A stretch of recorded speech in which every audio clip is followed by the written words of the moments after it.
qu'avant, j'avais les mots pour m'exprimer. C'était mon langage. Et je pense que j'ai toujours trouvé un langage pour m'exprimer. Et aujourd'hui, j'ai trouvé ce langage, c'est les plantes. Et aujourd'hui, je pense que je parle un peu la langue de plante.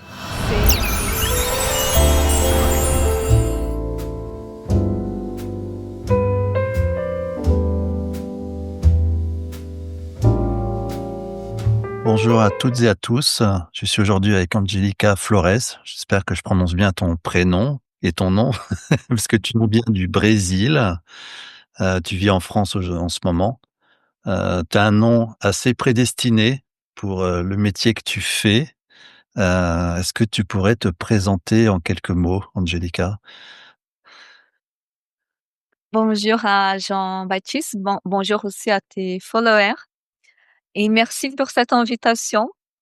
C'est très intéressant ça que tu as dit par rapport à mon nom, parce qu'il y a beaucoup de gens qui me demandent si c'est un nom artistique. Et c'est pas du tout artistique. Je m'appelle vraiment Flores, comme tu as bien prononcé. En français, en portugais, on dirait plutôt Flores, Angélica Flores. Et même si j'ai un nom qui a été un peu prédestiné à la parfumerie, c'était pas si évident pour moi de travailler avec la parfumerie. Pour résumer, je suis parfumeuse. Je travaille dans le domaine de la parfumerie naturelle. Ça fait plus de 10 ans. Je suis créatrice de parfums naturels sur mesure pour les marques. Et je suis aussi professeure de parfumerie naturelle. Je guide les élèves qui veulent travailler dans ce domaine ou qui veulent juste découvrir la parfumerie naturelle parce que aiment bien la nature, aiment bien les parfums, etc.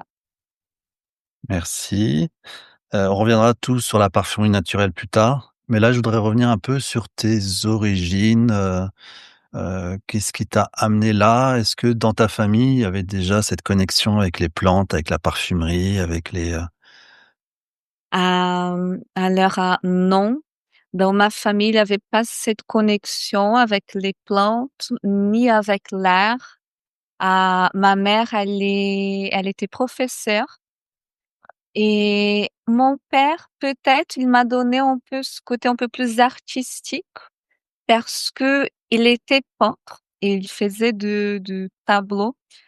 Et je pense que c'est lui qui m'a laissé à ce côté artistique. Mais la connexion avec les plantes, c'était pas vraiment quelque chose qui était courant pour moi pendant mon enfance. Je me souviens du jardin de ma grand-mère, mais je n'ai jamais pensé vraiment que je pouvais faire quelque chose avec les plantes. Et et au au Brésil, Brésil, c'est assez tout ce qui est parfumerie, comment c'est assez connu, c'est assez, réputé? non. En fait, la parfumerie, elle est très connue. Le Brésil, aujourd'hui, je pense que c'est le deuxième consommateur de parfums au monde.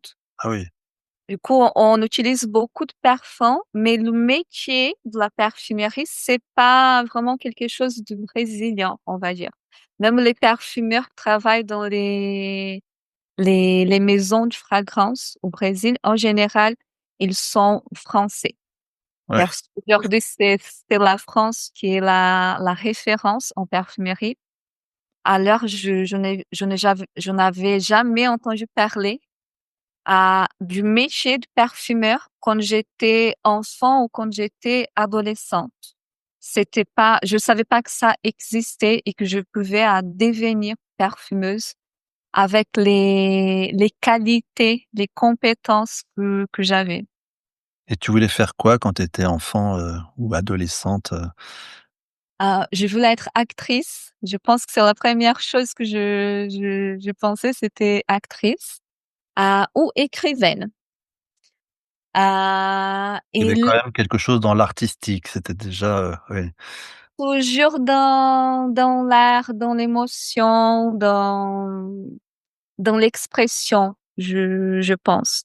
Et L'écriture, ça a commencé à faire partie de ma vie quand j'étais encore petite.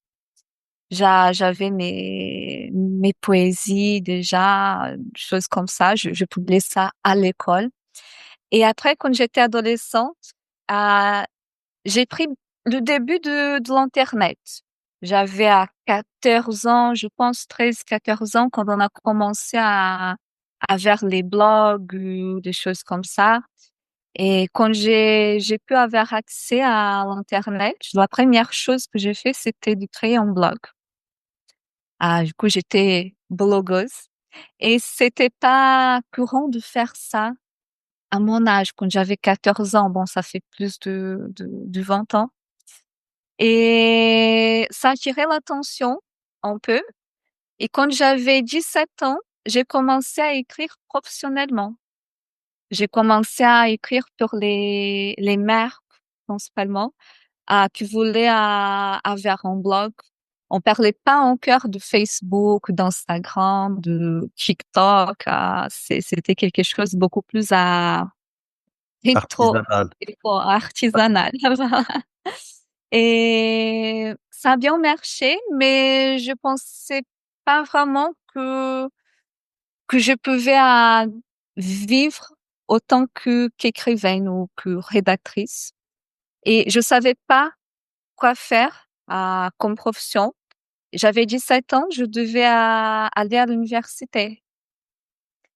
Au Brésil, on finit le lycée à l'âge de 17 ans. Je sais pas comment ça se passe en France, mais au Brésil, Jusqu'à c'est 18 ans, c'est à peu pareil, oui, oui. à l'âge de 17 ans. Et je savais pas quoi choisir comme formation. Et j'ai choisi le droit parce que c'était le chemin le plus simple pour moi. Je n'aime pas les mathématiques. Je pensais que le droit, peut-être, ça pouvait... C'était par défaut, Ah, plus que par, attrait.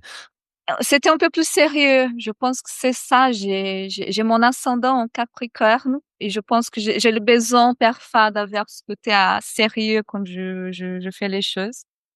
Mais je continue à travailler en tant que rédactrice freelance à, pour payer mes études et pour faire quelque chose. J'ai le besoin de faire une chose tout le temps. Je suis assez dynamique à mon avis. Et bref, j'ai continué, j'ai fini mes études de droit. J'ai passé le concours à l'examen d'avocat. Et exactement l'année où j'ai passé le concours d'avocat, mon père est maire. Ah oui, Et c'était assez, comment je peux dire, choquant pour moi. Et parce que mon père, il était jeune, il avait juste 44 ans. Et moi, j'avais 22 ans à l'époque. Et j'ai commencé à réfléchir un peu sur la vie parce que mon père, il était un artiste, mais un artiste qui ne pouvait pas vivre de son art. Et je comprenais qu'il était un peu frustré. Et il est décédé sans pouvoir suivre sa mission, sans pouvoir vivre de son talent, de son don. Et j'ai commencé à développer des crises d'anxiété à l'âge de 22 ans quand j'ai fini à ma formation en droit. Et j'ai pensé que c'était le bon moment pour réfléchir vraiment sur ma vie. Je, je pensais vraiment que chaque personne a une mission dans le monde. Et j'étais sûre, après 5 ans de droit, que je n'avais pas trouvé la mienne. Et je pensais que l'écriture, peut-être, c'était la réponse parce que j'aimais bien faire ça. Et j'ai décidé d'aller à ma deuxième université, faire une deuxième formation en lettres. oui, ce qui Et paraissait logique par rapport à ta l'écriture, par rapport à tout ça, oui. oui, exactement. J'ai commencé à faire cette formation. Mais les crises d'anxiété, ça continuait. J'ai trouvé un job autant que rédactrice professionnelle, rédactrice publicitaire. Mais je n'étais pas encore contente. Je pensais que je devais avoir un chemin de plus de liberté, que mon chemin, c'était pas à, de travailler pour une entreprise, mais d'avoir ma propre entreprise. Et j'avais 23 ans, j'ai ouvert à une entreprise, une marque de communication et marketing avec 2 associés. Ah oui. Et ça a duré 2 ans. Ça n'a pas bien marché parce qu'on n'était pas très alignés entre les associés. Ah, mais ça m'a donné une expérience. C'était ma première expérience autant qu'entrepreneuse. Mais comme ça n'a pas bien marché, j'ai décidé de fermer l'entreprise, de continuer l'université et de faire une pause par rapport au travail. J'ai décidé de ne pas travailler en ce moment parce que malgré les efforts que je faisais, j'avais encore les crises d'anxiété. Et quand j'avais ces crises d'anxiété, j'avais l'impression que j'allais mourir. Et j'avais peur de mourir. Et tous les jours, parce que j'avais les crises d'anxiété presque tous les jours, j'avais la sensation que j'allais mourir. Et je ne pouvais pas continuer à travailler comme ça. Et je savais que j'étais perdue. Je savais que je devais trouver quelque chose qui me mettait en état de présence aussi. Et j'ai décidé de chercher de l'aide. Et j'ai trouvé un professeur de yoga et de méditation. Et j'ai commencé par la méditation. Et la première fois que j'ai fait une méditation, c'était une méditation indienne. Je me souviens pas exactement quel était le thème de cette méditation, mais ça m'a attiré. J'ai vu une publicité sur Facebook à l'époque et j'ai décidé de participer à cette méditation. Et à la fin de la méditation, il avait un parfum de rose. C'était un parfum que la professeure utilisait. Et c'était très subtil comme parfum. C'était de l'eau de rose. C'était pas une huile essentielle. Du quoi, l'eau de rose, c'est très Oui, subtil. c'est très Il y subtil. a, il y a moins d'1% d'huile Oui. essentielle dans l'hydrolat. Et quand j'ai senti ça, j'ai senti quelque chose ici dans mon cœur. Et ça m'a réveillée. C'était ça. Et c'était la première fois que je me suis intéressée à connaître un peu plus sur les odeurs. Et j'ai continué à faire mes leçons de yoga. En fait, c'était pas du yoga classique, c'est ce qu'on appelle de yoga thérapie. C'est une yoga personnelle, euh, qu'elle est designée selon tes besoins. Et mes besoins, je croyais que c'était d'arrêter les crises d'anxiété. Et mon professeur de yoga, il utilisait toujours les huiles essentielles pour le moment de détente parce que ce que j'avais besoin de plus, c'était de me relaxer. Du coup, il utilisait beaucoup d'huiles essentielles relaxantes. Et j'ai commencé à penser, oh, ça marche. Je pense que vers la première fois, je commence à voir le résultat. Bien sûr que c'était pas seulement avec les huiles essentielles, c'était aussi avec les exercices de respiration, de méditation, du yoga, avec les séances de thérapie, etc. Mais j'ai compris que ça marchait. Et un jour, mon professeur, qu'aujourd'hui c'est un grand ami, il m'a invité à participer d'une séance avec les peuples de la forêt amazonienne. Ah oui, OK. Et il y a le maître d'une communauté indigène dans la forêt amazonienne, on l'appelle Pagé. Et il n'y a pas de traduction. Et le Pagé, il m'a fait sentir une résine parfumée, s'appelle Breu branco. Je dis ça en portugais parce qu'il n'y a pas de traduction non plus, c'est pas si connu en parfumerie. C'est une résine qui vient d'un arbre de la forêt amazonienne, qui est connu pour ses effets de purification. Et quand j'ai senti ça, j'ai senti exactement cette sensation d'être purifiée. Et ça m'a donné encore plus envie de connaître les senteurs, les huiles essentielles. Et j'ai commencé à étudier toute seule, d'une façon très autodidacte. J'ai commencé à acheter du livre, les huiles essentielles, à faire mes mélanges. Et après quelques mois, j'ai constaté que j'avais plus de crises d'anxiété. Et je sais pas si c'est seulement grâce à mes séances de thérapie, de yoga, de méditation, mais je pense que c'est grâce à, pas aux huiles essentielles, mais au fait de travailler avec les huiles essentielles, de composer, de mélanger les huiles essentielles. C'était le seul moment où je me sentais en présence.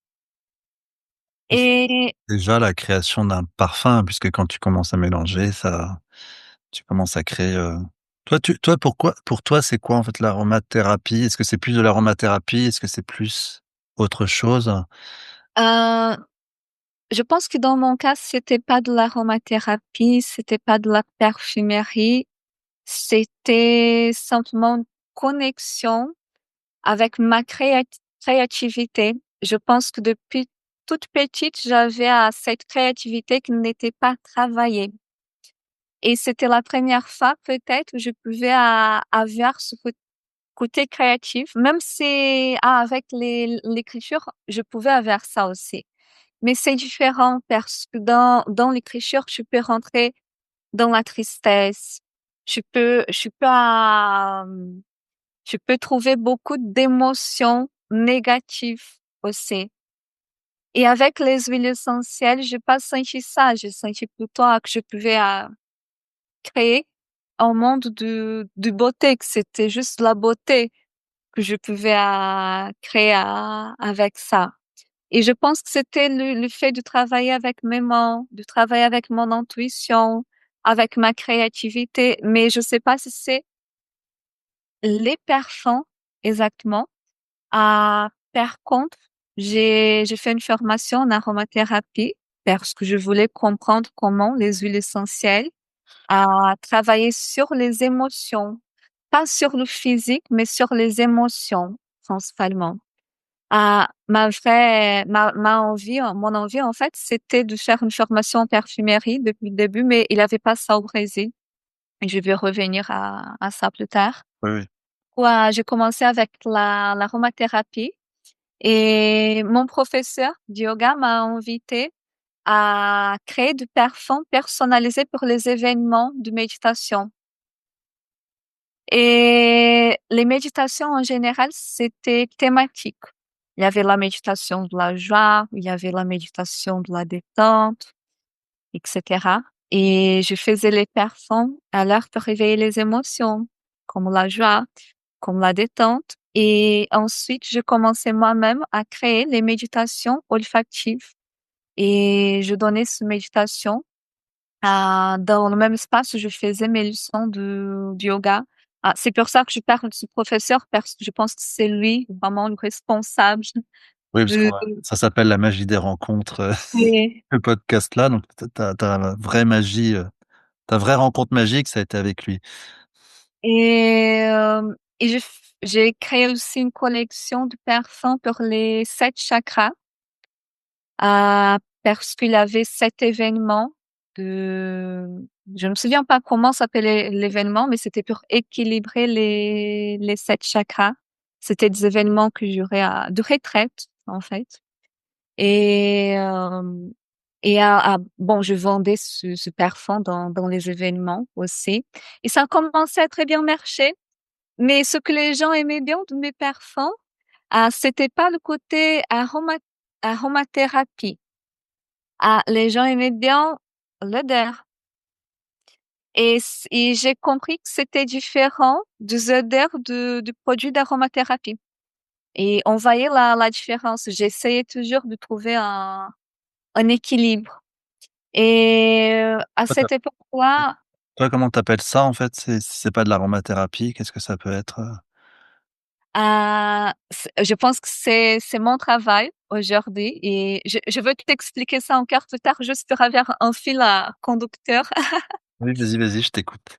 Et Et j'ai senti que j'avais besoin d'étudier la parfumerie parce que c'est exactement ça que va rendre la parfumerie différente de l'aromathérapie.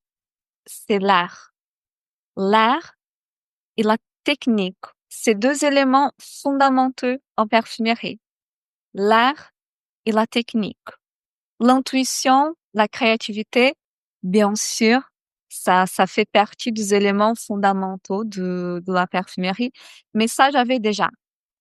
C'était pas de compétences que je devais encore les acquérir. Oui, oui, c'est vraiment J'avais ça déjà.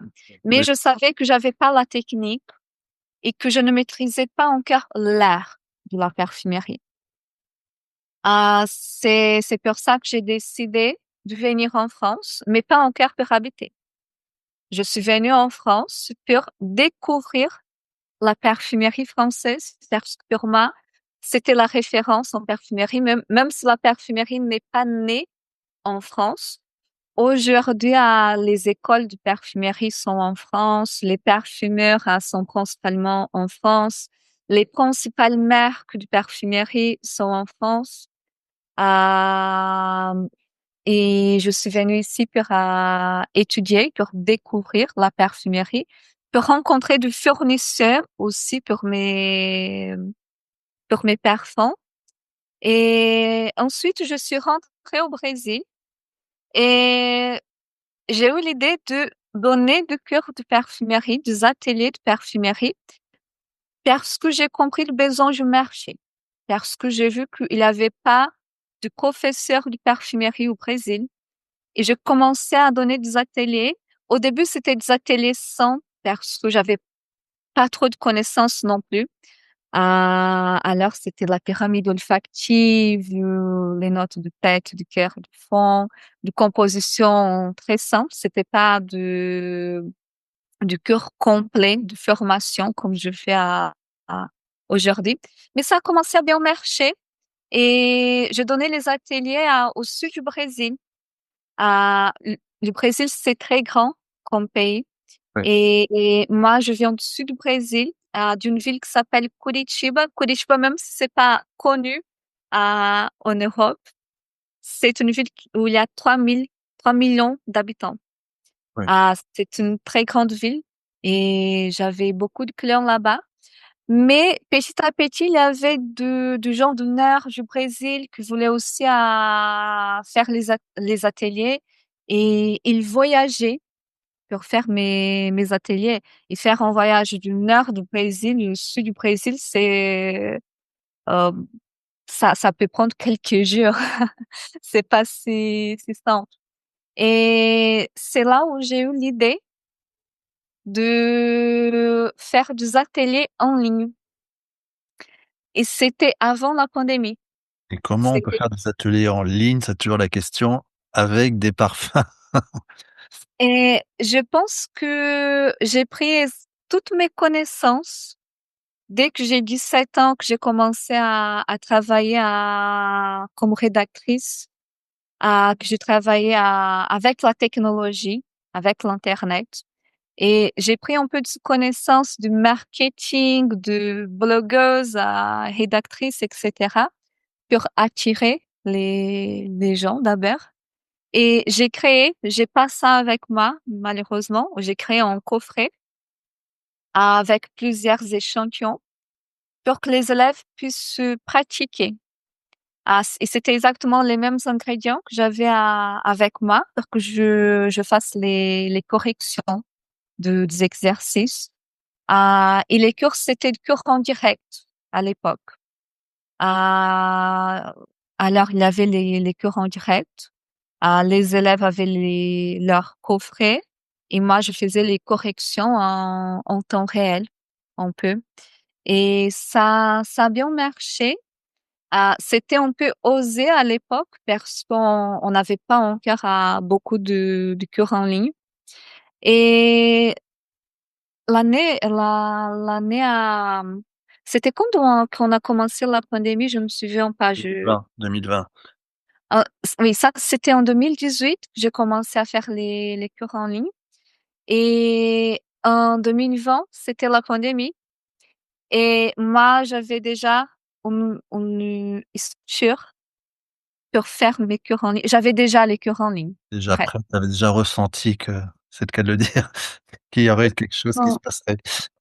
Et ça m'a donné beaucoup de liberté géographique parce que avant, je travaillais d'une façon très hybride, un peu en présentiel, un peu en ligne. Et là, j'étais obligée, tout le monde était obligé de travailler à 100% en ligne. Et j'ai commencé à réfléchir à la possibilité de sortir un peu de mon pays, de connaître une nouvelle culture. Et pour moi, la France, c'était le pays le plus évident parce que c'était un pays que je connaissais déjà et parce que c'est un pays qui est très lié à la parfumerie. Et j'ai décidé de venir en France, de déménager en France. Mais là, tu parlais déjà la langue ou parce que l'année où tu as passé quelques années en France, parce que tu parles bien maintenant? Oh, merci, c'est gentil, même si je pense que je parle pas si bien. Ah, je parlais à un niveau très basique. Je pense que j'avais un A2 en, en français. C'était pas, mais je pouvais me débrouiller. Ah, Ouais, je pense que l'important d'une langue, c'est pas bien parler, mais de bien communiquer. ça, c'est clair. Et Ouais, c'est vraiment ça, ouais. je pense que même si je parlais pas si bien la langue, je communiquais bien. Je pouvais me faire comprendre. Et, et j'ai commencé à donner du cours en français aussi. Et petit à petit, il y a du français qui ont commencé à chercher mon travail.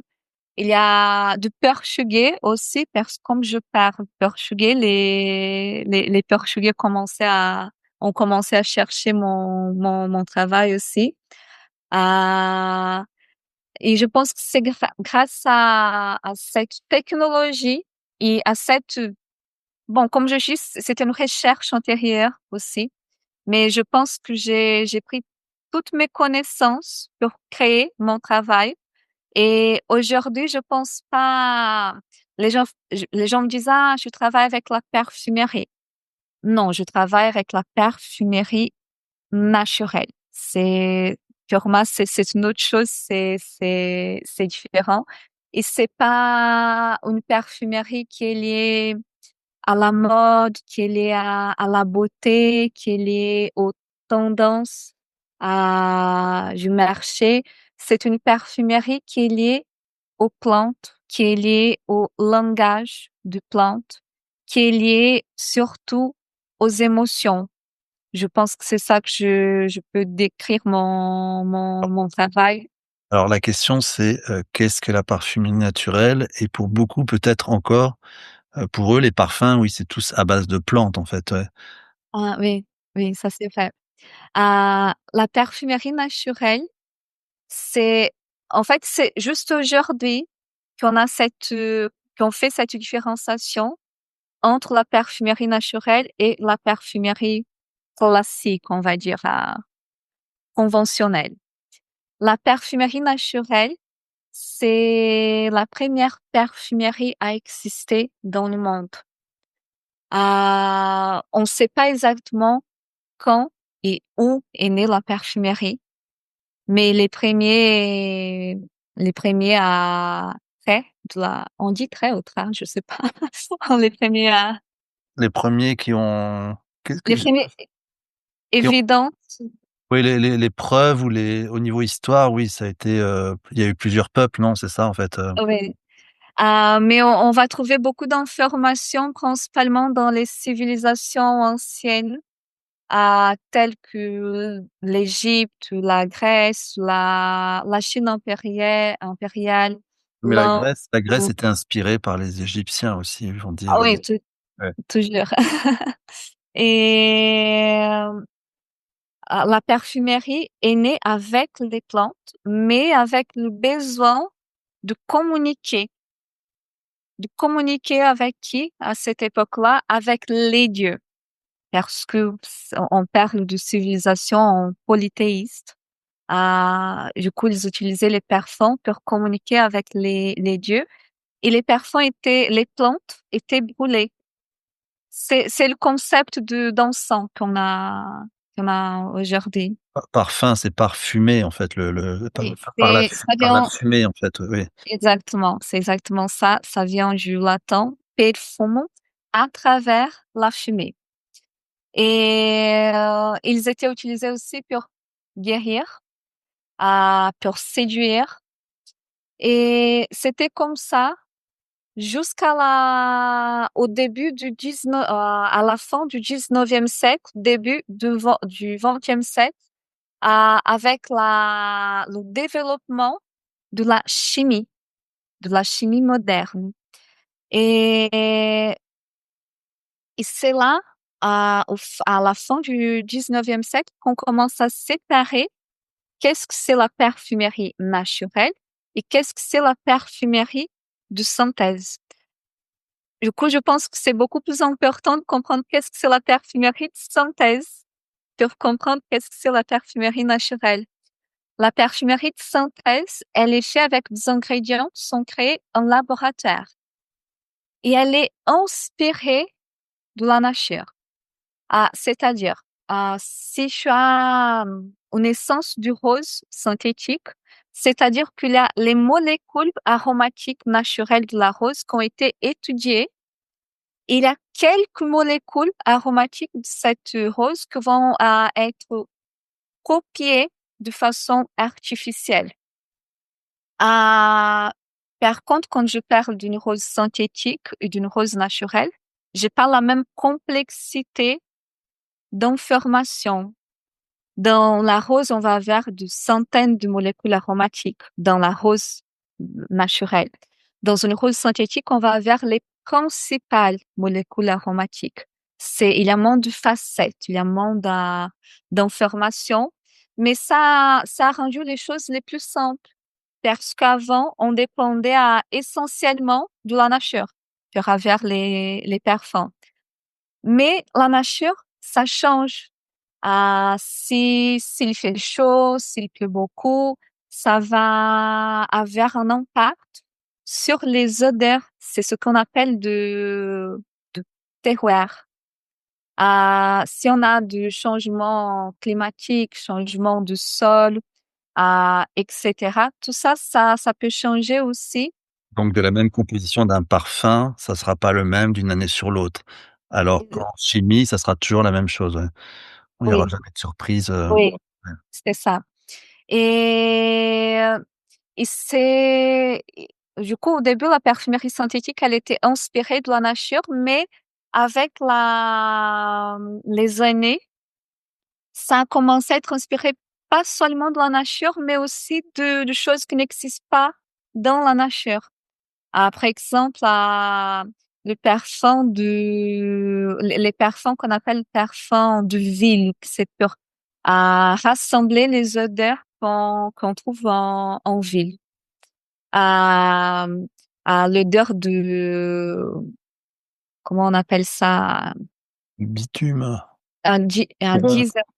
Les essences de voiture, par exemple, c'est et pour les parfums masculins.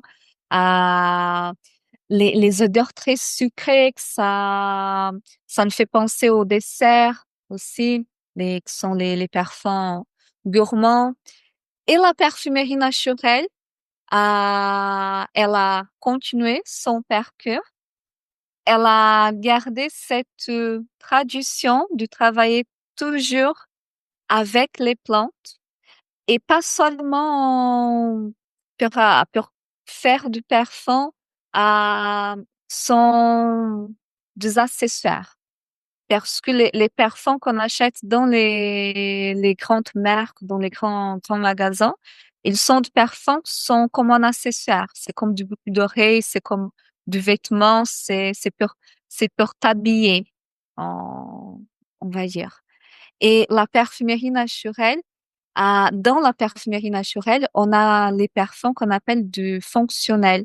Ce sont des parfums qui ont une fonction spécifique. Les parfums peuvent aider à dormir, à relaxer, pour réveiller la joie, pour revitaliser, etc.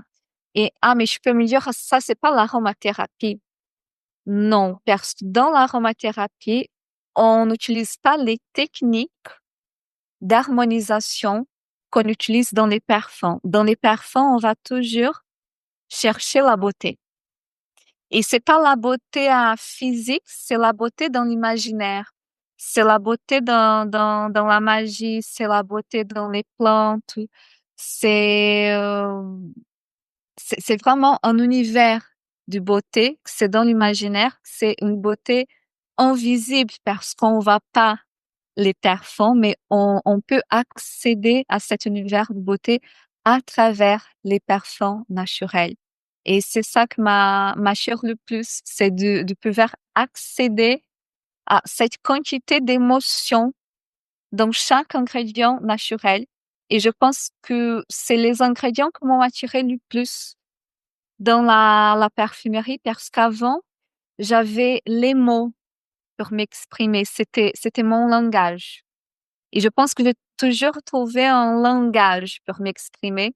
Et aujourd'hui, j'ai trouvé ce langage, c'est les plantes.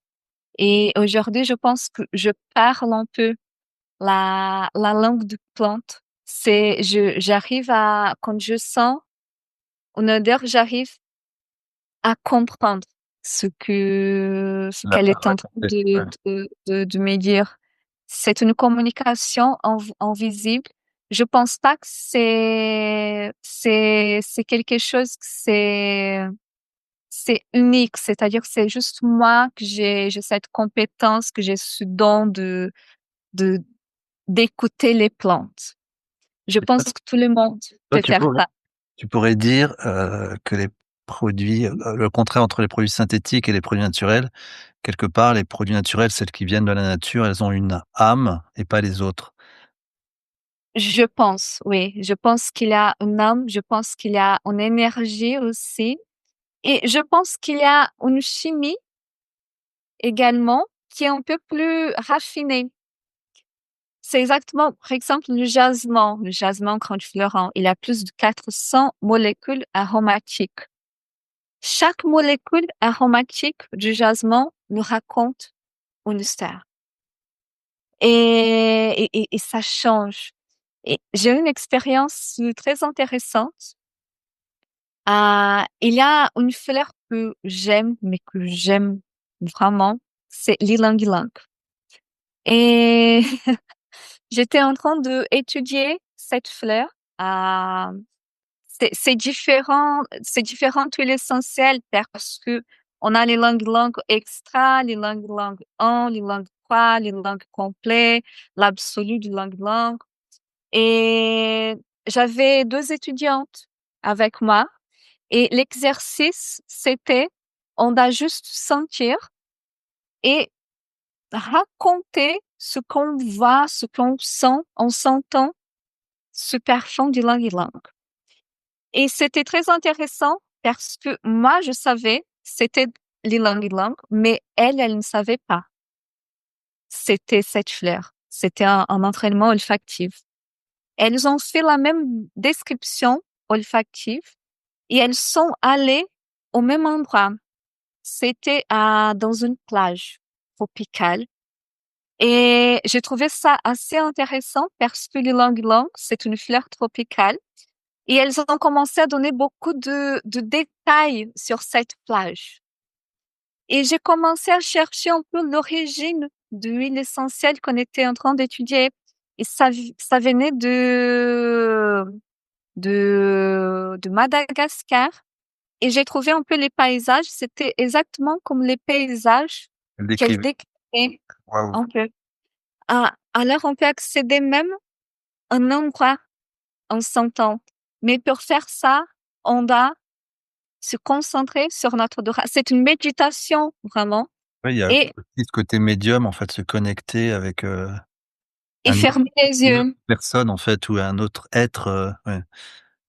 Et fermer les yeux. C'est Fermer très les yeux. important de fermer les yeux parce qu'il y a beaucoup de distractions autour de nous. Et c'est quand on ferme les yeux qu'on arrive à accéder à aux couleurs, aux émotions, aux détails.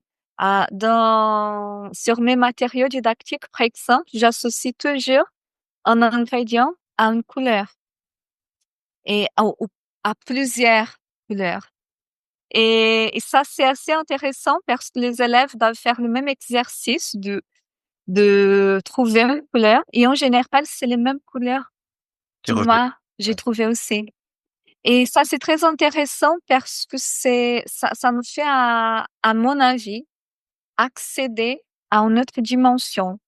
Et je pense que c'est ça le plus magique de cet univers de la parfumerie naturelle. Et on n'arrive pas à faire ça avec les ingrédients synthétiques. Et j'ai déjà essayé. J'ai rien contre la parfumerie synthétique, mais j'ai déjà essayé de accéder à toutes ces informations, mais je n'arrive pas. C'est très linéaire, les essences synthétiques. Les essences naturelles, ça fait une danse. Il y a, ça change, il y a du mouvement et ça raconte une histoire. Et je pense que aujourd'hui, dans mon travail, c'est pas un gel Food. Je pense que je suis juste une messagère de plantes, vraiment. C'est les plantes qui parlent beaucoup plus que moi. Et ap- après toute cette histoire que je te racontais, euh, je n'ai jamais eu, après ça, de crise d'anxiété. Et je pense que c'est pour ça que la parfumerie naturelle est importante pour moi aujourd'hui parce que elle m'a aidé à me reconnecter avec moi-même, à trouver ma voie, à mon ikigai. Je sais pas si tu as déjà entendu parler du concept du ikigai. Donner, oui, pour chercher sa propre voie et son propre chemin, pour ceux qui ne connaissent Et, pas, oui, et c'était ça pour moi. J'ai trouvé ma voie.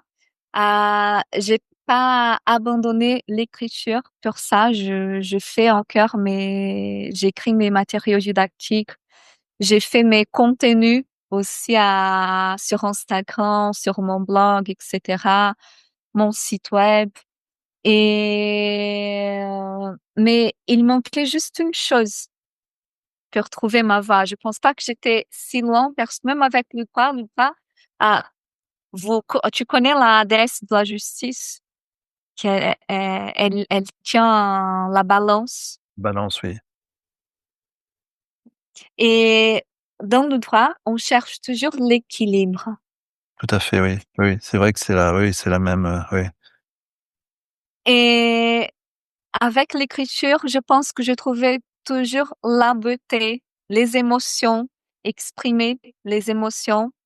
Et il manquait juste les parfums pour réveiller encore plus mon intuition et pour réveiller je pense que moi-même, me reconnecter avec une partie essentielle de moi, deux parties essentielles de moi. Je pense que le droit, ça, ça, hum, ça structure, m'a rendu un peu dur, ouais. un peu masculine. Et je pense pas que c'était ma vraie voix, ma vraie personnalité. Et je pense que j'aurais pris aussi mon côté féminin. Je me sens beaucoup plus dans le féminin aujourd'hui en faisant mon travail. J'ai écrit même un e-book sur le sujet que euh, je sais pas comment c'est la traduction en français parce que le livre, il est en portugais, mais c'est la parfumerie dans l'essence féminine.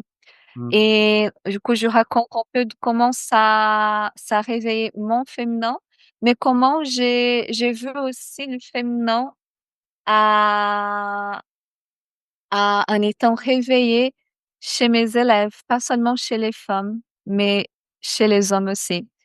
Ah, ça Et quand réveille ce côté je intuitif, côté féminin, chez les hommes aussi, ils ont un côté féminin, oui, Oui, exactement. Et aujourd'hui, on a besoin de ça dans le monde. C'est urgent de réveiller le et tu féminin. connais un peu les mirophores?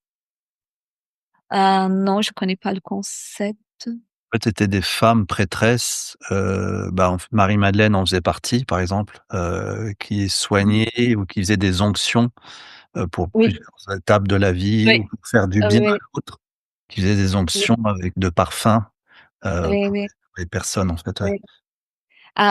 J'ai connu ça au Brésil, mais avec un autre nom qui s'appelle le chaman de la rose, exactement. Ouais, ouais, Ah, c'était de prêtresses oui, qui complètement. faisaient du baume, de parfum, etc. Pour guérir. Et elle faisait aussi les méditations avec les plantes parfumées. à, Avec ça c'est intéressant parce que juste avec la méditation, je sais pas si tu as déjà fait cet exercice de à accéder à une odeur sans que cette odeur elle soit là physiquement. Ça m'est arrivé plusieurs fois, ouais. Et ouais. Après C'est très après il y a même certains lieux, il y a une odeur qui peut apparaître, alors je sais pas si c'est, voilà, de l'invisible, je sais pas si c'est ça que tu parles plus aussi? Oui, je parlais en fait du travail de prêtresses, qu'elles étaient capables alors de matérialiser Matérialisé. une fleur parfumée et une odeur. Et je pense que notre odorat, il est en train de dormir aujourd'hui. Je pense qu'on a un odorat beaucoup plus puissant qu'on imagine et qu'on peut accéder aux odeurs sans faire cet effort qu'on fait d'avoir quelque chose qui est très concentré. Moi, je crois beaucoup à la parfumerie. C'est un peu comme les élixirs floraux. C'est très subtil. Et je pense que plus subtil et en parfum, plus d'effet sur les émotions il va avoir. Non, moi, ce que j'ai eu, c'était parce que, bah, mes créations, il y a des moments, je les ai pas et j'ai besoin d'une telle odeur et là, c'est comme si elle arrivait sur moi, en fait, ouais. Donc je pense pas que je l'ai matérialisé, je l'ai pas matérialisé pour moi et j'ai senti que c'était, donc ça m'arrive souvent et après dans certains lieux, ce que je racontais aussi, il y a des odeurs qui apparaissent, par rapport aux énergies du lieu, en fait, ouais. Donc c'est pas non plus quelqu'un qui les matérialise non plus, ça c'est Mmh encore mh. autre chose, en fait, ouais et ça c'est et quand on est un groupe et que tout le monde le sent, c'est assez incroyable, ouais. Ça m'arrive souvent, mais avec les fleurs, que avec les fleurs. Oui, c'est que des fleurs souvent, ouais, bah, souvent c'est la rose qui arrive ou c'est, il y a eu d'autres choses aussi mais après c'est drôle parce qu'on retrouve ça dans la religion, en fait. On dit une odeur de sainteté, par exemple, Oui, ouais. oui, Souvent quand oui, il y a un saint qui part, en fait, il y a une odeur de rose, il y a une odeur très, très agréable, qui est présente ou, des gens là, je sais pas si tu entendu parler des gens qui, leur corps se décompose pas. Tu as des saints comme ça, leur corps ne se décompose pas, en fait. Ils on les enlève de leur tombe, un siècle plus tard et leur corps est intact et oui, oui. apparemment, souvent, on dit qu'il y a une odeur, de rose ou une odeur très agréable qui se dégage de ce corps, en fait, ouais. Oui, c'est intéressant ça. Ouais. Ça a été, prouvé par plusieurs, enfin prouvé, observé par plusieurs Oui, personnes et dans plusieurs pays du monde, en fait. C'est pas voilà, c'est oui, pas que dans la religion oui. catholique, il y a eu plusieurs aussi, dans plusieurs traditions différentes, ouais. Oui, les parfums, ils sont dans l'invisible Oui. et je pense que pour les verts, il est nécessaire de développer la sensibilité. Je pense que la sensibilité, c'est le plus important parce que tout ça dont on parle, c'est subtil et je ne peux pas accéder à quelque chose de subtil sans avoir cette sensibilité. Et plus tu développes ta sensibilité, plus tu vas accéder à ce monde de parfum. C'est pour ça que dans mes formations en général, je commence avec un entraînement olfactif. C'est pour apprendre à sentir, pour développer cette sensibilité. En général, il n'y a pas l'identification. du nom de l'ingrédient. Il y a juste un chiffre, un, deux, trois, etc. Et la personne, elle ne doit pas avoir de jugement en ce moment. Je t'explique. Par exemple, est-ce qu'il y a une huile essentielle que tu n'aimes pas?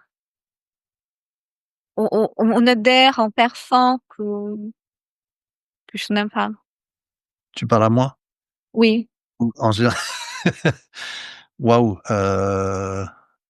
bah, ça a pas des odeurs de rose. Moi, c'est plus les odeurs qu'il y a en ville, en fait, s'il y a des odeurs. Tu parlais des odeurs en ville, oui, c'est plus ça que je suis pas en oui, si mais sinon en odeur de fleurs, de choses comme ça, non, pas vraiment. Comme ça me vient pas, ouais. Ah, moi, il y a une huile essentielle que j'ai beaucoup de mal à travailler. C'est le lemongrass. OK. Et j'ai vraiment du mal à travailler avec cette huile essentielle. Mais c'est parce que j'ai beaucoup de souvenirs olfactifs où au Brésil, on utilise cet ingrédient dans les produits de ménage. Ah oui, c'est ça, en fait, ouais. Et je pense que j'ai fait cette association un peu. Et il y a beaucoup de gens qui font ça avec la lavande aussi. Oui, complètement, ouais. Oui, c'est Et vrai, ouais. principalement en France, je vois que les gens ont un peu plus de mal avec la lavande. Et l'exercice alors, c'est le suivant. Je vais mettre de la lavande dans un flacon et toi, tu n'aimes pas de la lavande. Mais je mets ça dans un flacon et je n'écris pas que c'est de la lavande. Je mets juste une identification que c'est un chiffre. Et toi, tu dois sentir ça sans essayer d'identifier quelle est l'odeur. Tu dois juste dire ce que tu sens. Et j'ai une élève que elle est mon élève, ça fait 7 ans qu'elle est mon élève, et elle est toujours là. Et elle me disait toujours, Angèle, que je n'aime pas la lavande. C'est insupportable pour moi de sentir la lavande. Je n'arrive pas à la mettre dans une composition. Et j'ai préparé un entraînement olfactif. J'ai mis de la lavande. Et quand elle a fait la description de la lavande, qu'elle ne savait pas que c'était la lavande. C'était vraiment magnifique. Elle me disait qu'elle s'imaginait dans un jardin, en montagne, avec une brise très fraîche. Ça, c'était très relaxant. Elle voyait un voile blanc qui bougeait. Et j'ai trouvé ça magnifique. Je lui ai demandé, est-ce que vous savez de quelle essence il s'agit? Et elle m'a dit non, j'ai aucune idée. J'ai dit, alors c'est la lavande.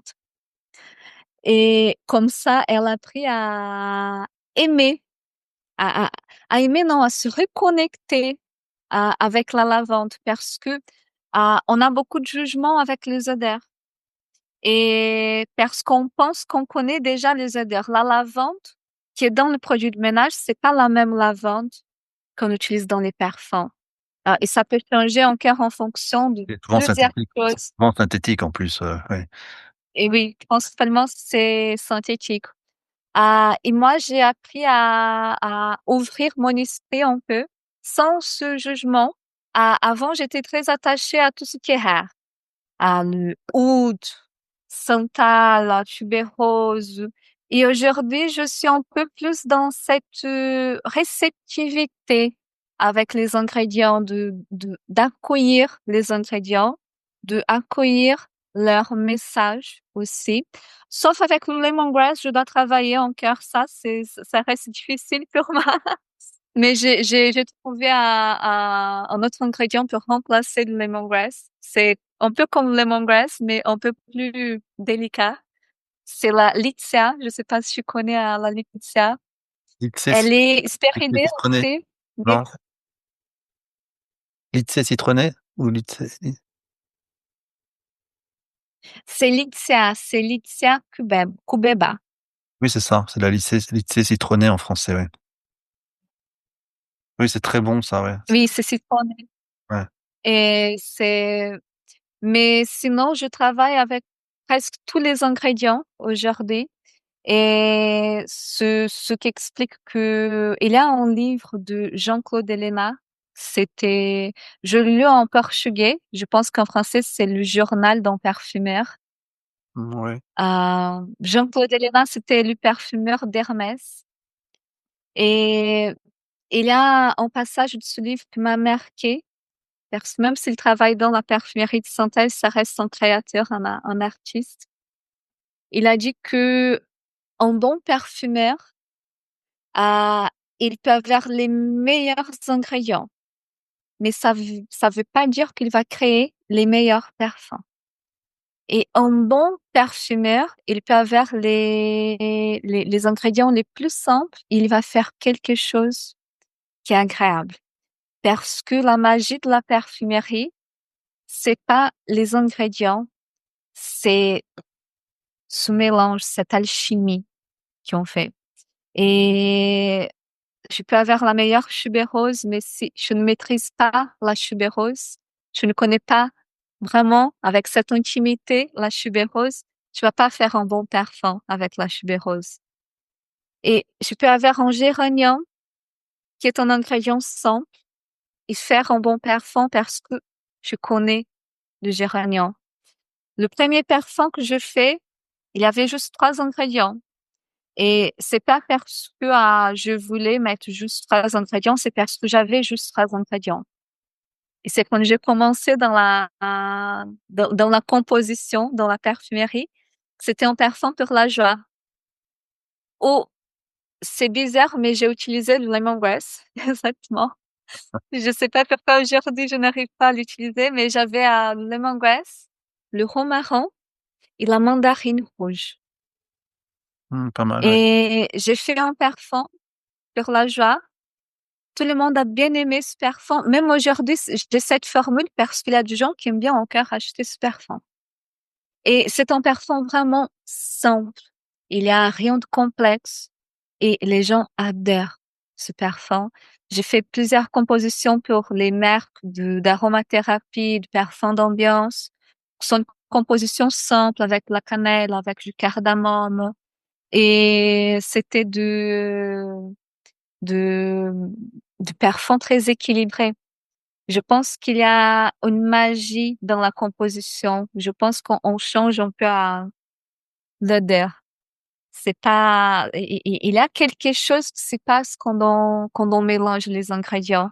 L'alchimie. Et l'alchimie, oui, mais et l'émotion que je mets dans l'intention que je suis en train de mettre. Et je pense que dans mon cas, les intentions, c'est toujours lié à une émotion. C'est jamais à une histoire. Je ne m'inspire pas, par exemple, et je sais que c'est un peu la mode dans la parfumerie naturelle de s'inspirer un peu de déesses. Moi, je n'arrive pas à m'inspirer de choses qui sont un peu plus à entre guillemets, à concrètes. J'ai besoin de rentrer dans l'invisible. Et les émotions, c'est dans l'invisible aussi. Du coup, je cherche toujours une émotion. Toujours une émotion quand je fais un parfum. Et j'utilise ça dans mon quotidien pour moi. C'est vraiment mon style de vie. J'utilise un parfum pour dormir, un parfum pour me réveiller. Si je suis triste, j'ai un parfum pour la joie. Plusieurs parfums pour la joie. La joie, c'est ma plus grande collection, je pense. Quand j'ai dit collection, c'est pas du parfum que j'ai à vendre. OK, juste en petite parenthèse ici. Mes compositions, elles ont été faites pour les marques. OK, donc toi, tu travailles essentiellement pour des marques, en fait, tu travailles pas pour Auj- des produits, ça peut être Aujourd'hui, oui, personnalisé pour des personnes ou c'est vraiment que pour des marques, c'est vraiment pour des marques. Euh, et il y a une raison derrière ça. Je pense que les marques, elles ont un pouvoir de toucher beaucoup de monde. Et mon objectif, c'est que mes compositions, elles puissent toucher beaucoup de monde aussi parce que je sais que ça transforme, même si c'est subtil, ça peut transformer. Et c'est pour ça que je préfère travailler avec les marques parce que j'ai un client que c'est une marque, mais cette marque, elle a 1000 clients. Mmh. Et je pense que c'est une façon de reprendre mes compositions un peu partout. Et Et voilà, mais j'ai l'objectif aussi d'avoir une collection que c'est à moi. C'est de ma marque. Aujourd'hui, j'ai une marque personnelle. Ma marque, elle a mon nom, c'est Angélica Flores, parce que à l'époque, je n'étais pas très créative pour construire une vraie marque. J'ai construit un personal branding. Et je crois c'est une marque beaucoup plus personnelle. Et en ce moment, je suis en train de créer une marque. Je peux pas encore dire quel est le nom de cette marque, mais c'est bientôt je pourrai parler de ça. Et dans cette marque, je vais avoir mes compositions. C'est une marque que je vais créer ici en France. Et je vais avoir aussi mes compositions, mais avec ma façon de faire les choses. C'est pas si conventionnel. C'est pas, c'est pas juste l'imitation d'un parfum synthétique avec des ingrédients naturels. C'est pas ça. Et bon, j'arrête de parler parce que je peux pas beaucoup parler de ça encore. OK, très bien. Ben, on va suivre, donc là, on peut te suivre sur ton site, sur, Instagram aussi, je crois, pour, ceux qui veulent continuer à Principalement sur Instagram. OK. Sur ton site, c'est plus la formation, en fait, là, tu vas refaire des formations ou où tu en es par rapport à ça, J'ai une formation en ce moment qui est en cours. C'est la formation en haute parfumerie naturelle. C'est le quatrième groupe déjà. Euh, et c'est au Brésil. sur le Brésil? Et j'ai des ateliers en présentiel aussi. À chaque année, j'accueille un groupe du Brésilien en général à Grasse, au Musée international de la parfumerie. Mais cette année, c'était la dernière année parce que je veux commencer à faire ça à Lyon. Et à Lyon, tout le monde est bienvenu, les Français, les Portugais, les Brésiliens, les Américains, c'est ouvert au grand public. Donc là, ça sera plus des ateliers en présentiel, là, pour les Français, parce que je pense que c'est plus les Français qui nous écoutent que les Brésiliens. Tu Ah plus oui, oui, il y a plus de oui, il y a plus de cours pour le moment, en fait. C'était ça la question pour, oui. les auditeurs. Oui, ça va être en présentiel pour les Français, et en ligne aussi également. Mais ça va pas être comme la formation que je donne au Brésil aujourd'hui. Ça va être un peu plus différent, un peu plus adapté aux Français aussi. Qualité français. Ça fait ça fait 4 ans que je suis en France et j'ai pu étudier un peu du public, à comprendre les demandes pour créer quelque chose qui soit adapté à les marques comme l'Occitane, par exemple. C'est une marque française. Elle est au Brésil. Au Brésil, elle s'appelle l'Occitane au Brésil. Ils ont tout un portfolio de produits qui sont différents. C'est pas les mêmes produits qu'on a en France. Et je pense qu'une marque a quand elle veut se développer dans un autre pays, elle doit s'adapter aussi à ce pays. Complètement. Et pour moi, c'était très important de faire cette transition, de connaître un peu mieux la France avant de me lancer vraiment sur quelque chose d'une façon un peu plus sérieuse. Et là, je sens que je suis prête, que je suis en train de construire cette marque. Et ma vision, c'est toujours une vision globale. Ma vision, c'était toujours de pouvoir partager cette passion, c'est la parfumerie naturelle, avec le monde. Alors, si il y a quelqu'un aux États-Unis qui est intéressé à mon travail, cette personne est la bienvenue. S'il y a quelqu'un au Mexique, je parle pas espagnol par contre, mais portugais à espagnol, c'est très proche. Oh. Et donc, mon envie, c'est vraiment de petit à petit à mettre les cours en 3 langues, portugais, français, anglais. Ouais, là, comme ça, tu touches le plus de monde possible. Et ça, c'est pas pour moi, c'est vraiment parce que je sais que c'est lié à ma mission de pouvoir partager ça avec avec beaucoup de monde. C'est ça. sens que c'est nécessaire aujourd'hui parce qu'il y a beaucoup de cours de parfumerie, mais ça reste très synthétique, c'est le cas de le dire. Ça reste très, oui, on a besoin de retrouver quelque chose de naturel, quelque chose de connecté à autre, à la je sais pas si on peut le dire, spirituellement ou connecté à des choses qui nous dépassent, des choses de l'invisible comme tu disais. Et il y a pas en effet, il y a pas beaucoup de cours, qui parlent de ça pour le moment. Enfin je pense, moi je t'ai rencontré comme ça. C'est ça qui avait vibré par rapport à ce que toi tu transmettais, ça n'existait pas ailleurs. Donc je pense qu'il y a une vraie mission pour toi actuellement, et qui a besoin d'essaimer, c'est le cas de le dire, dans le cas dans du verbe essaimer et aussi s'aimer. Donc il y a cette, de vraiment Oui, oui, transmettre c'est ça vrai. au plus grand nombre. Donc oui, on va te suivre. Est-ce qu'il y a un dernier message que tu as envie de dire avant de nous, quitter aujourd'hui?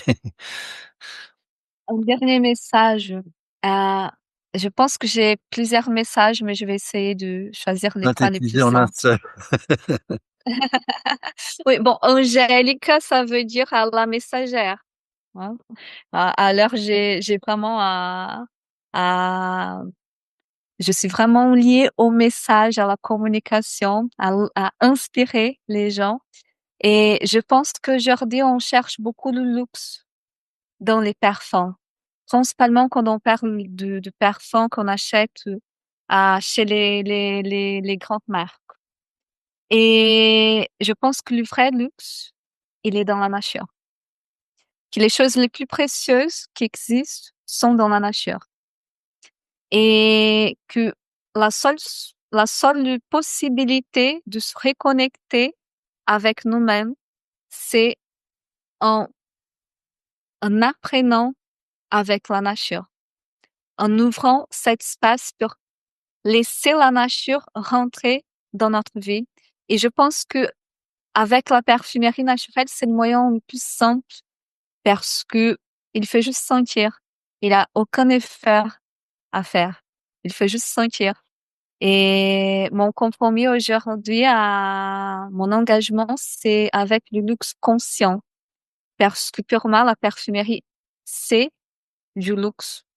Mais qu'on doit regarder ça d'une façon consciente, à, pour ceux et celles qui veulent rentrer dans la parfumerie, je dirais aussi de ne pas être si fermé à, au développement de la parfumerie parce qu'aujourd'hui, à, on a gardé la tradition, mais la parfumerie, ça avance. On a aujourd'hui pas seulement les ingrédients conventionnels qu'on connaissait avant, que c'est les absolus, les huiles essentielles. On a les molécules aromatiques naturelles, que ça, la plus grande partie, ça vient de plantes. Et on peut travailler avec les molécules aromatiques naturelles. Ça, c'est une façon plus viable aujourd'hui de travailler dans la parfumerie naturelle. Il y a aussi les nouvelles méthodes d'extraction qui nous permettent d'obtenir des essences de façon plus durable et en même temps d'essayer de contourner, je dirais, l'IFRA, toute la réglementation qu'on a aujourd'hui sur les ingrédients. Je pense qu'il faut avoir l'esprit ouvert pour avancer et faire la parfumerie naturelle avancer. Et la parfumerie naturelle, elle est pour tout le monde. Si je veux travailler dans la parfumerie naturelle, si je veux juste connaître pour te détendre, pour se connecter avec la nature, si je veux découvrir une nouvelle activité, tu vas jamais regretter d'avoir connu la parfumerie naturelle parce que tu vas connaître un peu de toi-même. Merci beaucoup Angelica. On aurait pu en parler pendant des heures et des heures, on aurait pu faire plusieurs épisodes, peut-être que c'est ça qui va arriver un jour. Je te remercie, d'avoir, émerveillé de ta nos auditeurs. Merci de la magie que tu as mis. Donc je te dis à bientôt. Merci à toi pour cette invitation et merci aussi à ton audience d'avoir pris le temps aussi pour à connaître un peu plus de mon histoire et merci à toi de m'avoir donné cet espace aussi pour me présenter aussi aux Français. Ça, c'est une chose qui m'intéresse beaucoup aussi de pouvoir parler de plus en plus avec ce public et avec ce pays qui m'a accueilli, qu'aujourd'hui je me considère presque française déjà, hein. Waouh, OK. Presque. Presque. Il y a juste un accent, mais sinon ça va. On a tous des accents.